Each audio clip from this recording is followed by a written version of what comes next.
Welcome to You Can Sit With Us. My name is Lorianne. You can call me Lo. Bing-a-ling-a-ling is Tiona. Hey, I'm Ezzy, Miss E-double-Z-Y. And last but not least, it's your girl Angela on the mic. Pull up a chair. Hello and welcome back to an episode of... Wow, Angela. Oh, Wow. It's been that long. okay. Hi, guys. Hi, ladies. Hi, everyone. How's everyone doing? What's going on with the awkward silence? Come on now. We know each other. Because we're like all waiting for someone to go ahead and lead the conversation. It's been so long since the last one. When was the last podcast? Last podcast with the vaginas, wasn't it? Yeah. Oh, yeah. Which was a great one. Loads of people learned loads of things that they didn't know before. Women and men. And men. We got great feedback. But yeah, let's introduce these Zoom sessions after lockdown. This is the first of hopefully many new podcasts. So we're trying this Zoom podcast system out, and hopefully our listeners will be able to view us as well as listen to us. Yeah. And shall we jump straight into our topic of today? I can't wait. Who's ready? Yeah, let's go. Who's ready? Yeah, let's go. Oh yeah, Lorianne, land. Oh my God. And I like how you did that. I'm not going to lie. I like that. Very nicely done. Yes. All right. So obviously Beyonce released a body of work, and we thought it's a good occasion to all come together and sort of like review it, give our opinion, see if we like it, why we didn't like it. So yeah. I love it. Who wants to start? Firstly, I want to say the fact that Beyonce dropped something, it brought us together. That shows you the power of that woman, you know. We haven't done a podcast in however many weeks. And because of Beyonce, we're here. So that's how I want to start. But yeah, take it away. Okay, so the project is a readaptation of the movie Lion King. She obviously did her album The Gift along with The Lion King. So it's a readaptation of that. It came out on Disney Plus, and it's, I believe, an hour and 20 minutes, something like that. Mm-hmm. So it goes through all the songs on The Gift with imagery. So basically, just like she did Lemonade, she did the same, but with Black Is King. Visual album. Yeah, visual album. What I enjoyed, and the difference with Lemonade, is that we knew the songs already. So could really focus on the imagery because I knew the songs. Like, I mean, you know, like Lemonade, when it came out, it was like hearing the songs for the first time and having the image. And I was like, oh my God, I'm trying to hear what's happening. And at the same time, my focus is like looking. So what I enjoyed with that one is that we knew the songs. So we just had to literally just watch. And it was amazing. I mean, I have criticism, but visually, when I watched it and finished it, first I felt very full. I was like, I think Adrian asked me, so what do you think? And I was like, I need a moment. I need a moment. I can't tell you right now. I don't know how I feel. I just feel like I'm full. I'm full of image, songs, message, and I just need to digest it, and then we can talk about it. So this is how I felt. But I'll let you guys go a little bit. I agree that it's definitely something that needs to be digested. Just to be honest, just like any piece of art. I think I'm even going to rewatch it a couple of times just to kind of catch all the bits that I might have missed and stuff like that. But can we have a raise of hands? Like who actually liked it and who disliked it? As in, what's the general consensus? Did we like it? I loved it. Okay. Oh, Tiona's Tiona. raising her hand. I actually haven't even seen it. I've only seen snippets of it, and I was like, yeah, that's not worth my time. So sorry, Oh, guys. okay. I'm Fair dead. enough. Watch this whole I'm thing. actually dead. Fair enough. Fair enough.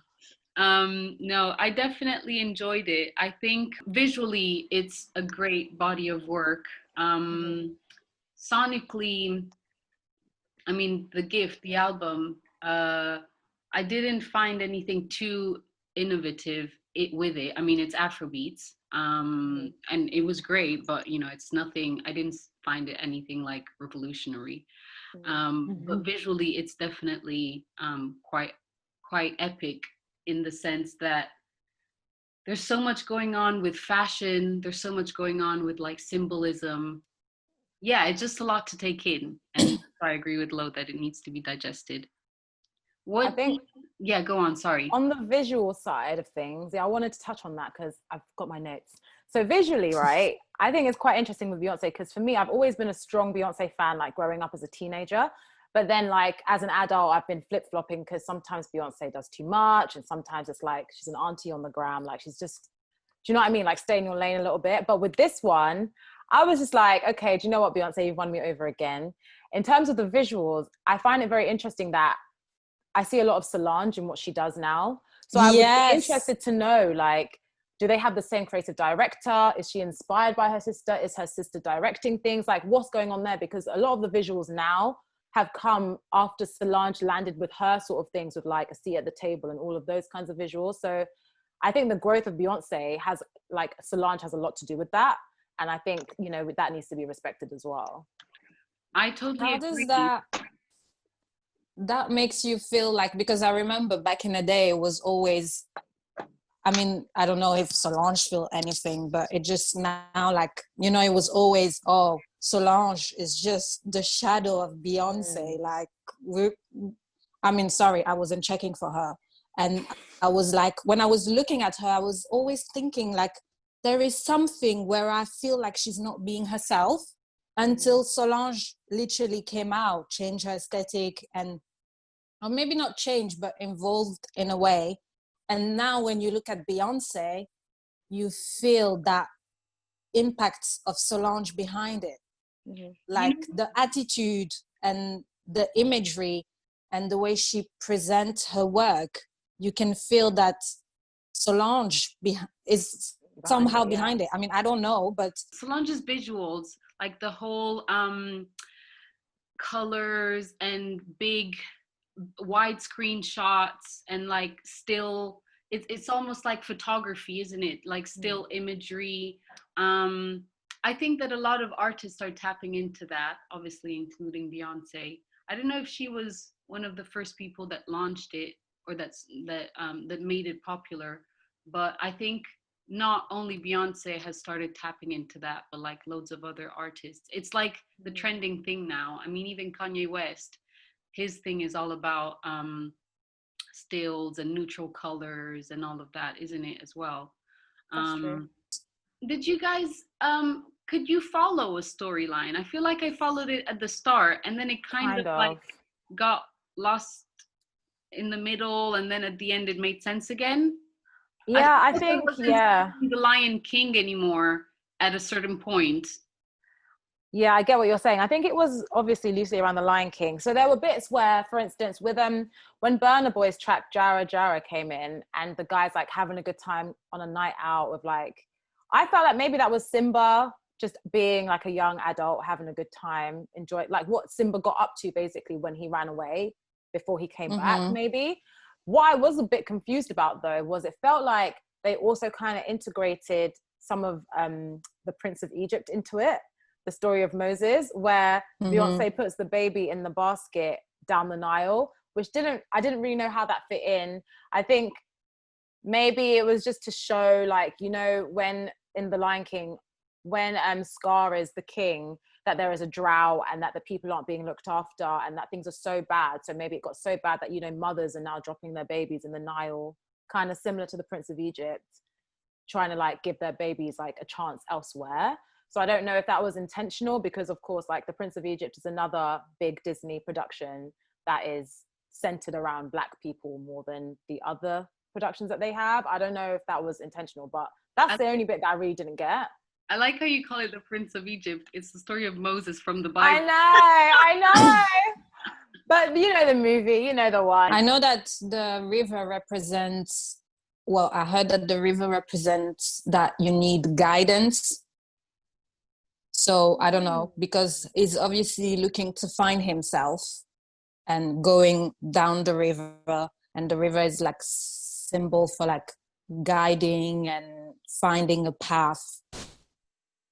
So I don't know if that's got anything to do with why. I was like, also, yeah, when I saw that scene, I was like, okay. And I was questioning all the time, like, who is Beyonce in that? Because it feels like she's the mom, but at some point I don't feel like she's the mom. I feel like she's more like of a spirit represented. So I was like, okay. Because the scene ends with that waterfall, doesn't it? Where you're just like, ooh, is the basket gonna survive the steep fall? Guys, it just clicked. Because when, basically, is it the song On the Other Side? Is that yes, that's the one. What in the Bible, when Moses reaches the other side, that's when Pharaoh's daughter picks him up, and that's how he becomes like the prince of the household, doesn't he? And so maybe it symbolizes like him taking ownership of and becoming king almost. Do you know what I mean? Simba going back to. Maybe it's not that deep. Who knows? But no, I think everything is quite deep in this thing, in the sense that there's loads of symbolism and everything represents something. Even, I mean, the whole thing is about a young boy's self-discovery, you know? Yeah. And I think how she depicts that is like a kind of a love letter to the African diaspora, isn't it? So with the different cultures and the different obviously the different clothes that she's wearing, but she looked fantastic, I have to say. The outfits were, the fashion was, it was wow. It was a lot. Too much, as in every shot, everyone, a different outfit. How can you? But it was so good. It was just like, we live. I was like, wow, the hair, the colors, the makeup. Every shot was a different hairstyle.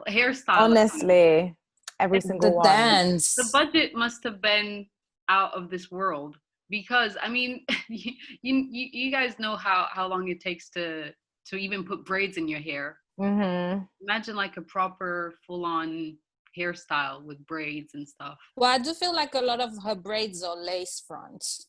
Like, yeah, most probably. Some of them you can tell it's braid, but some of them you can. I mean, if she has to change like that, she'll have no edges. She would have no edges. So she featured a lot of independent Black designers for this. Yeah. Okay. And not just all the Balmains and the big designers. But she featured a lot of independent ones as well. And I think obviously that goes into the kind of message that shows the kind of message that she wanted to portray. And what do you think that message is? Because there's a lot of like people online that are in two minds. Like there's the camp that really love what Beyonce's doing. Like, oh, you're spotlighting Africa and you're paying homage to like our roots and stuff. But then there's the other side that say, you know, oh, you're appropriating African culture. You know, us Africans, we feel like this isn't what we want to see. You know, we're here living the real reality of being African. You're there profiting off of it. So like, what are your thoughts on that then? Yeah, so one of the reviews that I was reading was, is this an African-American fantasy of Africa? And I thought that was quite a strong statement, in the sense that, so I was talking to you guys yesterday, and I think the first thing that I was kind of thinking when looking at this visual album was, first of all, Beyonce loves jumping on trends. We already know that. She loves just getting on anything that's hot. Afrobeat is extremely hot at the moment. She didn't make it popular. I'm sorry. Afrobeat has been popular for a very long time, and she's jumping on that trend. Fair enough. But also, she's jumping on the woke trend. And this is where we were kind of talking about Solange before. I feel like Solange has gone on this journey way before Beyonce, and Beyonce is jumping on the trend of being woke and being linked to your African ancestors and diaspora and everything. Us as Africans, and I say us as in people that are actually not descendants of the diaspora, but like my mom is Black, African, you guys' mom is African. I'm not talking about the African Americans. I'm talking about like us that are really from Africa. We've always celebrated our culture. We've always celebrated in terms of our costumes and our not when it's trendy. That's what annoys me about exactly. Beyonce. And we've always been super proud of it. Even being born in Europe or being growing up in Europe, I think that's something that we've always celebrated. And I feel African Americans, or maybe, I don't know, the descendants of the enslaved on the other side of the world, are only now starting to realize what their ancestry is about. Before, I'm sorry, they were in denial. And not just in denial, they did not want to be called African. Exactly. And I don't think it was something they were proud of. So when looking at this, I'm just like, are you jumping on the woke trend? Are you trying to, I know it's a celebration, I get it, but it's just a bit like, why now? Do you feel like it's because of the Black Lives Matter, or like, why now? Is it because of the Lion King even? Are you kind of jumping on the Lion King trend and being like, oh, well, let me try to depict Africa in my own light, just as the Lion King tries to depict Africa in like a Disney kind of thing. And Africa is beautiful. So a lot of the places that they've shot and a lot of the places that are seen on screen are realistic places. There's loads of beautiful, beautiful spots.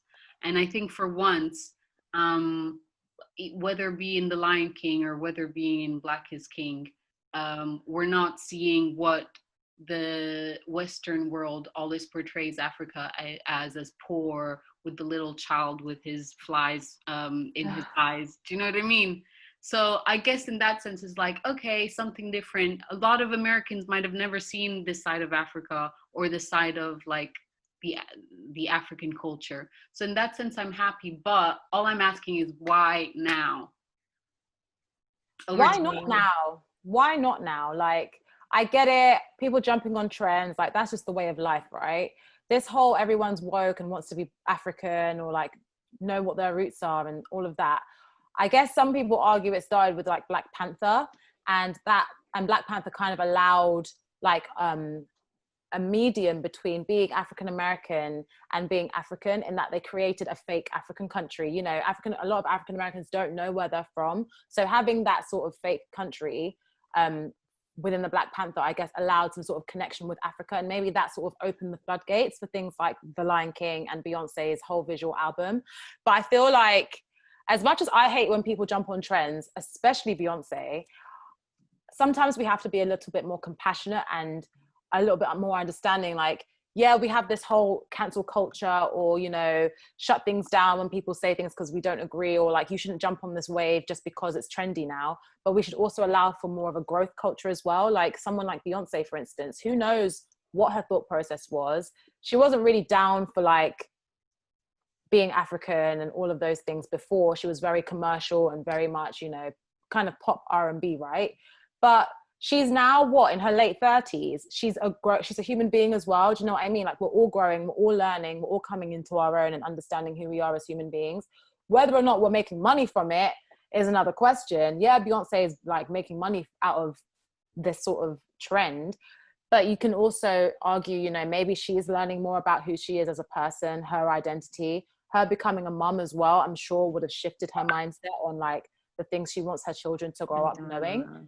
So that's the side that I'm arguing from, is like, yeah, okay, we can say she's jumping on trends or other people are jumping on trends and it's popular now. I don't blame her. She's a businesswoman. She takes any business opportunity. But she's not here for no Africa, please. How old is her daughter?